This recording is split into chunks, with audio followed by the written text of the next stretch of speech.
In this experiment, you can simply find the near points of your eyes using a pencil and a ruler. Firstly, take off your glasses if you wear any. Hold a pencil upright in front of your right eye at arm's length and keep your left eye shut. Focus on the tip of the pencil.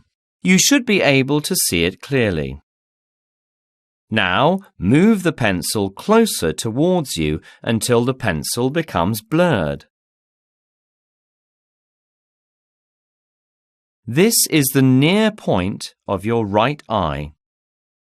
Ask your partner to measure the distance between the tip of the pencil and your eye.